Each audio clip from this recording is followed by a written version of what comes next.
Hi, this career quick tip is all about dealing with procrastination. I'm Bree, Psychologist and Career Coach and owner of Flourish Careers and Coaching.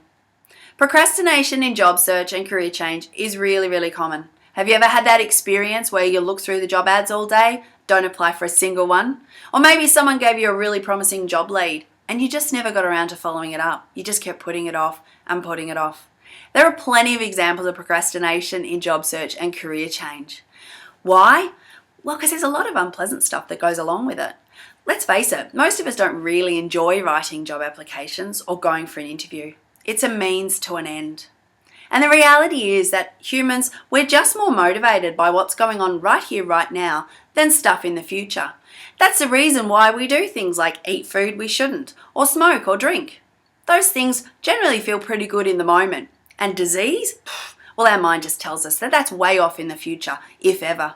And of course, in careers and job search, that's flipped. It's the unpleasant stuff that's happening right here and right now, and the nice stuff that's happening in the future. Which is why in that moment where we're going through something unpleasant, like pushing through a challenging job application, the couch and the television, they beckon us. They tell us, this is going to feel good right here, right now. Put away that awful stuff. Come over here. So now we know that it's really common. What can we do about it? Well, what we do about it really depends on where it's coming from. There's all sorts of things that can be causing procrastination. It might be around organisation or planning, about how you're breaking up your tasks and setting your action plans. It could be about the chatter. You know, the little chatter that goes on in our heads, talks us out of things, convinces us that things are worse than they really seem. And it could also be the feelings. Lots of feelings can get thrown up around job search and career change, fear and worry and anxiety, and we generally want to kind of get away from that stuff. And so that can leave us to procrastinating. It can also be that we procrastinate because we're not really clear about why we're doing something. If I asked you right now to go run out into the middle of busy traffic, would you do it? Probably not, yeah? If I told you that your child had just run out onto the road, does that increase your willingness to go and do that really unpleasant thing of running into traffic? It probably does. So knowing why we're doing something can be a really powerful way to motivate ourselves and to combat procrastination.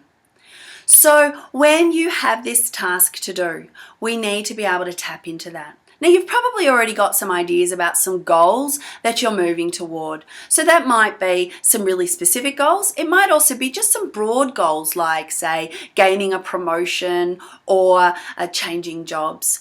That's all good. But we also want to dig a little bit deeper and ask ourselves this question, why am I doing it?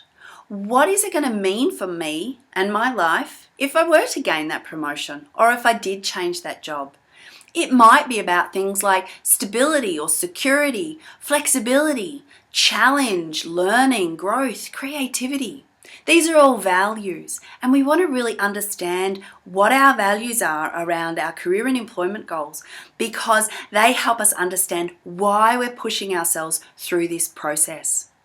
So when you are faced with that task that feels all too hard and the couch and the television are just calling you, there's 4 things you can do. First of all, the first step is just to notice. Stop and notice that that's what's going on for you. The next step is to just take a breath.